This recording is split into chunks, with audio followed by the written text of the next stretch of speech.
And now it's time for some rank punditry here on the New Hampshire Journal podcast. We are so desperate to have James Pindell on the program that we tracked him down to his location. He's currently in hiding with the Witness Relocation Program. Mr. Pindell, how are you, sir? How are you? Hello from Maine. Oh, that's right. You're tracking Graham Platner's story. I forgot that. Is that his house behind you? Is that what we're looking at? No, my house is actually 6 minutes from his, so this makes it a very easy thing to cover. To be honest with you. When Greg Moore with Americans for Prosperity spots Graham Platner, it's not at his house in Maine. I will say that. Isn't that right, Mr. Moore? Yeah, no, I mean, I think that finding Graham Platner these days is going to be a pretty scarce commodity. Well, I was going to make house. I was at his house last night, but he didn't. No way. So what can I say? That's a bummer. I was going to make an inappropriate kick app joke here, but we will press on from that. But let's go ahead. Let's start, since that's kind of the hot news of the week. Where are we in the Graham Platner story, James Pindell, and what is it doing, do you think, to the Democratic brand at this point? Is it having an impact, or is this just a one and done Maine U.S. Senate story?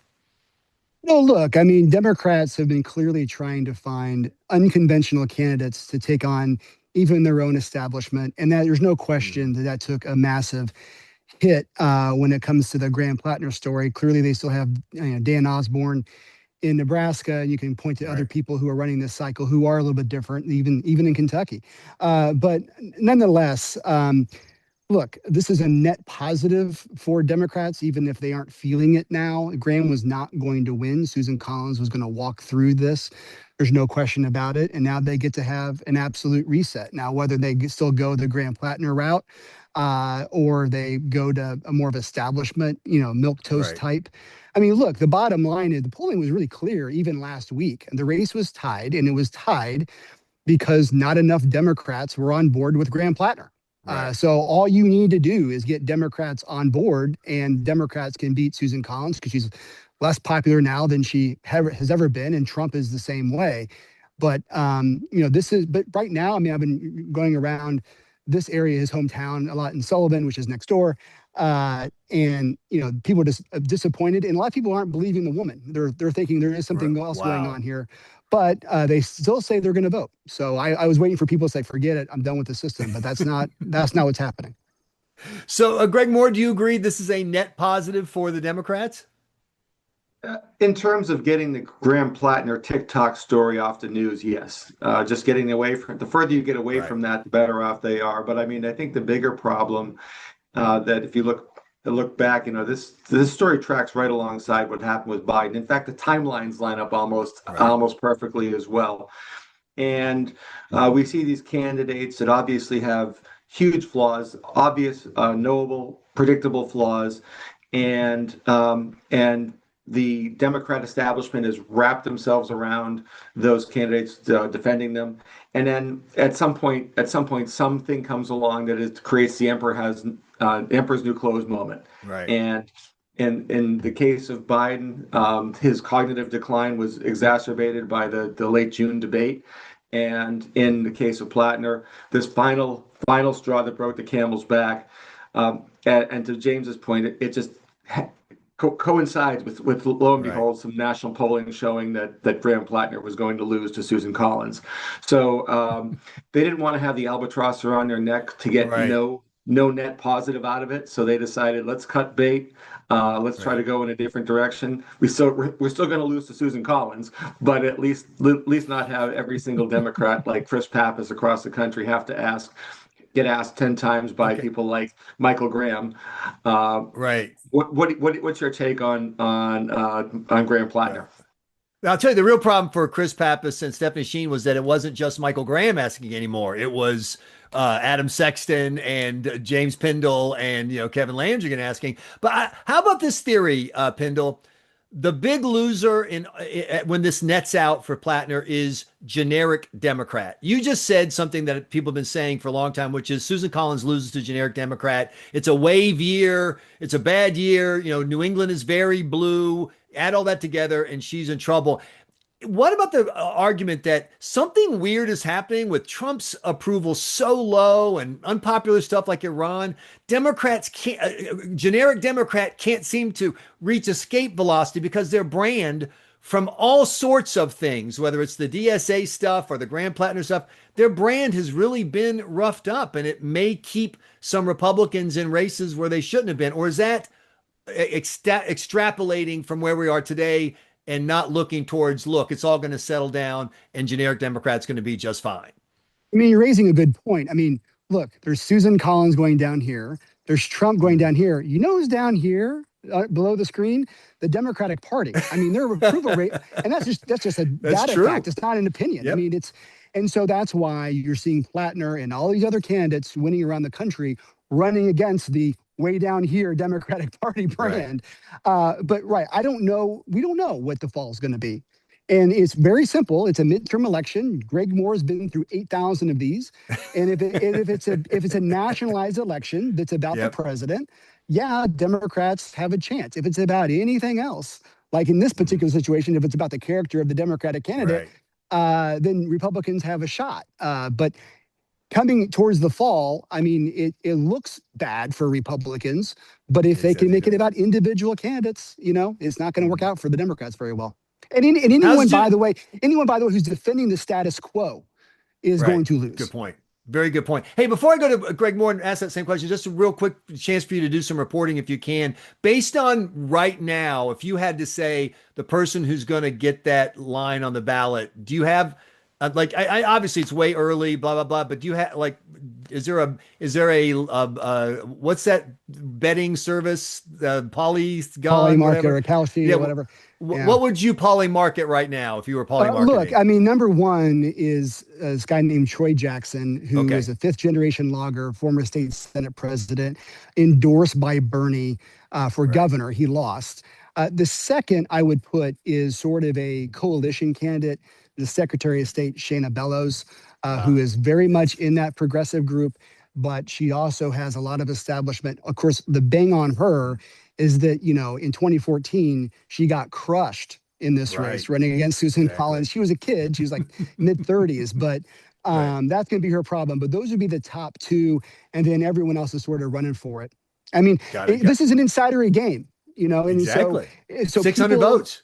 So people are looking at like this other guy running who ran the CDC in Maine during COVID, Nirav Shah, and he did pretty well in the gubernatorial race and has high favorability ratings.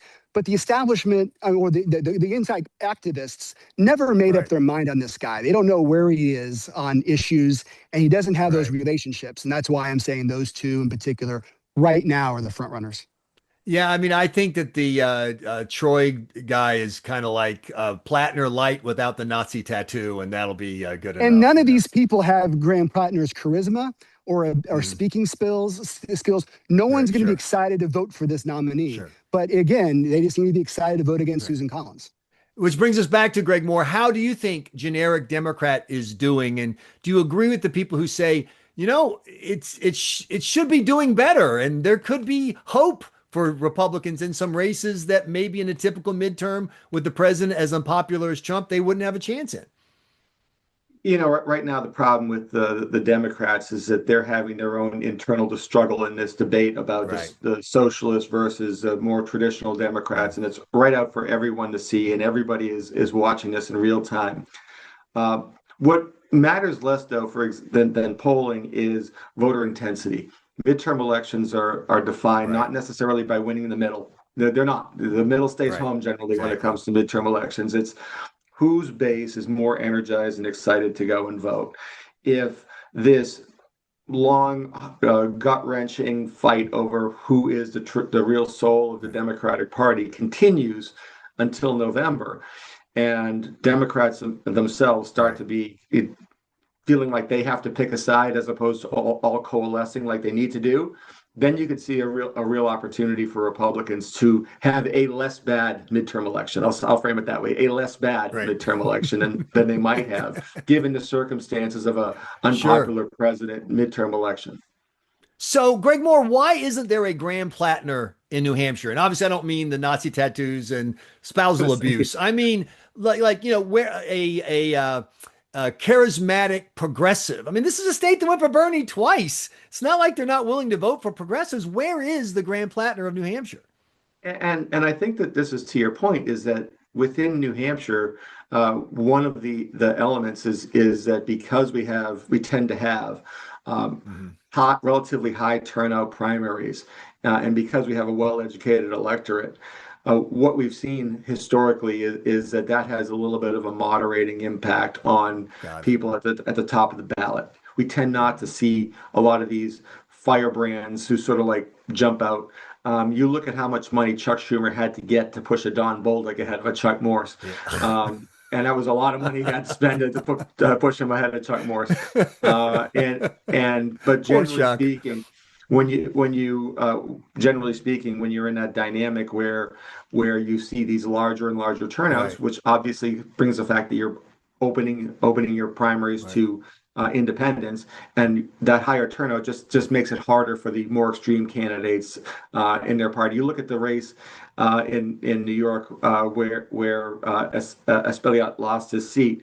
The turnout was just ridiculously low, and that's an environment that favors these types of DSA type of candidates. Now, Graham Platner, to the point, is just the opposite of that. He had got the most votes in primary history. He sort of cracked the code in terms of how to be a charismatic person who could get past the right, just like the short-term nature of trying to just like win a very low turnout primary. He wanted the turnout to be as much as possible because he was running against an incumbent governor, right? So so I give Platner a ton of credit for running a real populist in a real populist environment. But generally speaking, at the state level, what we've seen is larger turnouts tend to take away the usual pathway for these types of candidates to get through.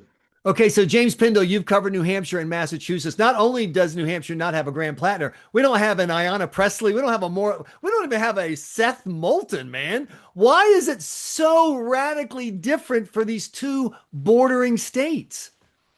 Look, look, the fact that there's no left in New Hampshire still absolutely confounds me, to your point. It really does. I mean, I know the party's very good at tamping that down structurally. But you see it come up every now and then. But you're right, we haven't had it since Carol Shea Porter. That's period. Right, exactly. But I will say this: the base Democrats in New Hampshire do accept the premise that they're in a swing state, and the fact that we've had a string of Republican governors, a string of Republican domination in Concord. They accept the premise that they're going to have to compromise, and that's one of the reasons why the candidates have not taken off, even though there's ample reason to run to the left of Chris Sununu, and obviously we have a candidate doing that.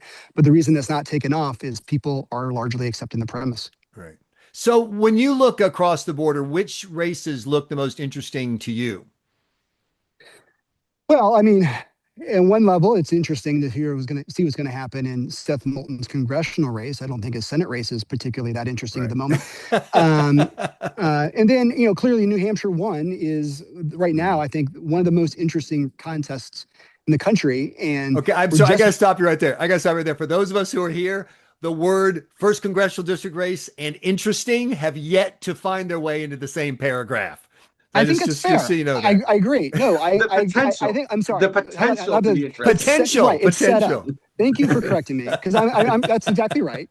It has potential, and obviously this is a story where we began a year ago with Stephanie Shaheen and Maura Sullivan saying, "Hey, who's the Graham Platner? Who's going to come on from the left? Exactly. We're going to have our establishment vote split. Who's going to come right up?" And, Christian Arita, a few of the people who tried to do that, it's obviously not been that accelerant. Right. But look, Carol Shea Porter won in the last 3 weeks of that primary. So what do I know? So I'm going to ask you, you mentioned Maura Sullivan. There's a new ad out from VoteVets. So you know the rules. They didn't coordinate, whatever. But I just thought it was fascinating. It starts off with a Trump hit, which is fine. Then it says, what is it? Insider families, insider corruption. I'm like, oh, families. What an interesting phrase for Maura Sullivan to use in a race with Stephanie Shaheen. And then it concludes, it's time for a new generation of leaders. Gee, Greg Moore, what do you think they're trying to say with that ad, huh? Well, obviously, it's a shot at the Shaheen family and trying to undercut the popularity that they have built through years of Gene and Billy's hard work and toil through just a Herculean level Right. of effort on their part. I don't know how successful it will be in two dimensions. Number one, I don't think anyone's Right. shaking the Shaheen name in New Hampshire anytime soon. Is the Right. first point.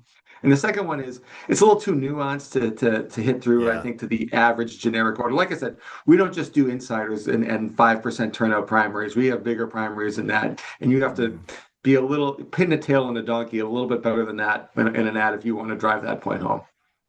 So, James Pindell, what do they think of former U.S. Senator Scott Brown of Massachusetts running for the U.S. Senate up in New Hampshire? And is this race getting your attention, or is it for you the same way it is around the country? Everyone's looking at Maine and Ohio and Michigan and North Carolina, and New Hampshire's not even on the radar for U.S. Senate.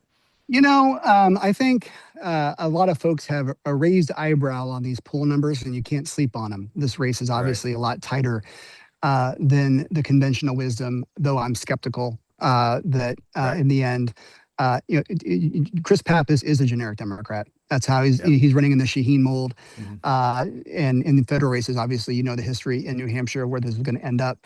But again, I'm not. It could be. Look, this is a sleeper race. If things start to go a little bit, this is cooked Right.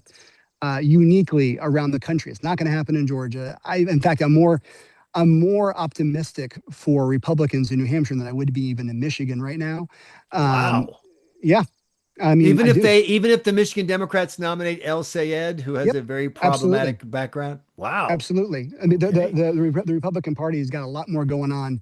Look, the Republican Party in Michigan is an absolute mess. Okay. I mean, it. Remember, at one point they had two Michigan That's Republican right. parties. But It's Mike like 2 years Rogers is ago. a solid candidate, though. He He is a just very solid ran, candidate. so I'm he's not taking anything away from him, but the momentum there in the division lines are very.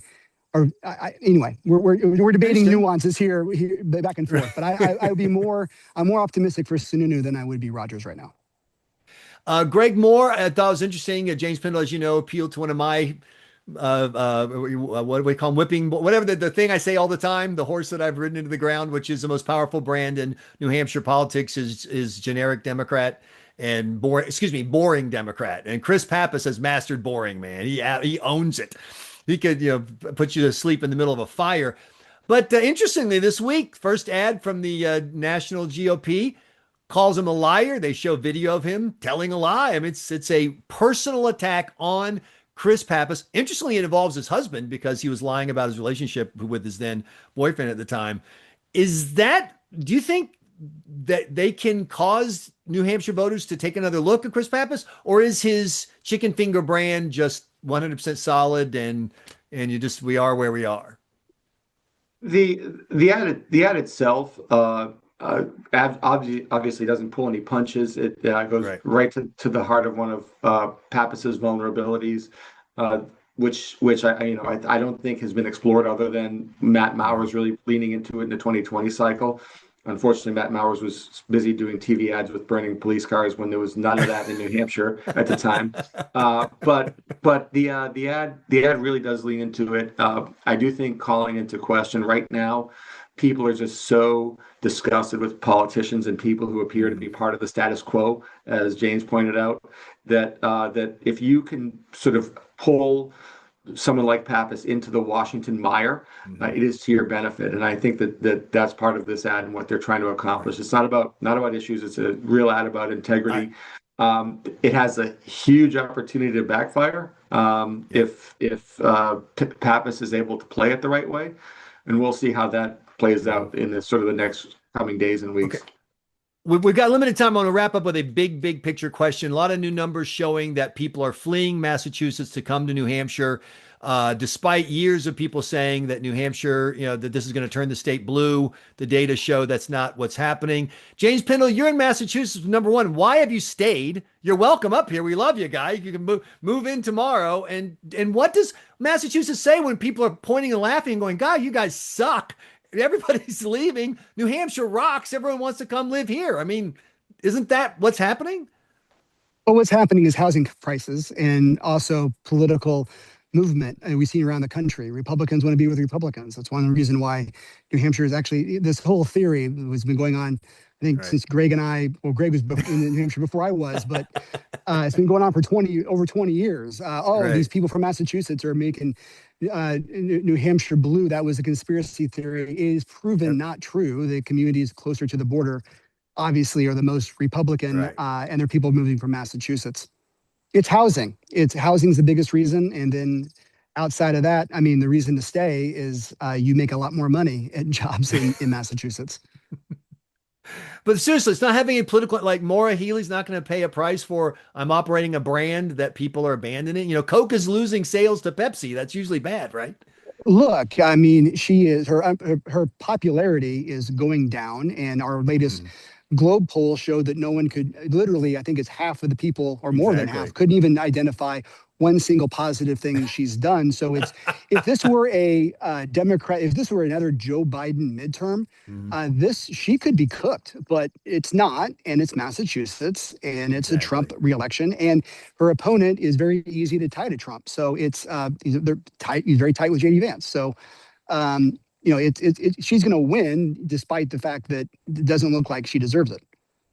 Greg Moore. I think that beyond that, Michael, I think one of the key things that we're seeing is a lot of these blue states are leading into further and further blue policies, and red states are leading further and further into red policies, way more so than any time perhaps that I've been paying attention to politics the last 35 years, where, you know, you're starting to see what the fault lines on things like transgender athletes and things like that, where funding for illegal aliens and things like that, and I got to tell you what, when people see those really sharp contrasts, and it seems like everyone's trying to make a statement about their state versus the other, that really, I think, motivates people. The biggest problem that is creating in New Hampshire is the fact that there's no place for young people in New Hampshire to move to.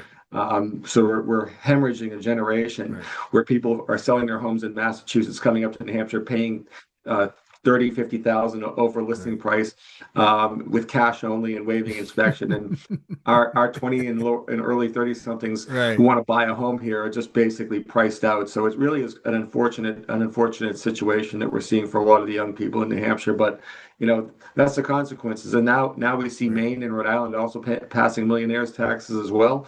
That's only going to make the problem worse, not better. Listen, James Pindell, I really appreciate your time. And I got to tell you, when I'm having a bad day at New Hampshire Journal, I think, man, I could be Pindell. I could be stuck in a state where every race is already done. There's no competitive general elections at all. It's just totally. I don't know how you find stuff to write about. I'll be honest with you, but I really appreciate your time. Massachusetts politics, so it helps. That's the smart move, man. That is it. Greg Moore, AFP. Thank you, James Pindell. Read him at the Boston Globe. Thanks so much, guys, for being part of the podcast. Thank you. At Perfect Smiles Aesthetic and Functional Dental Center in Nashua, their goal is simple: to help you achieve your perfect smile with comfort, function, and confidence every step of the way. Whether you're looking to enhance your smile or restore your dental health, you'll find the solutions you need from the terrific professionals at Perfect Smiles of Nashua, perfectsmiles.com.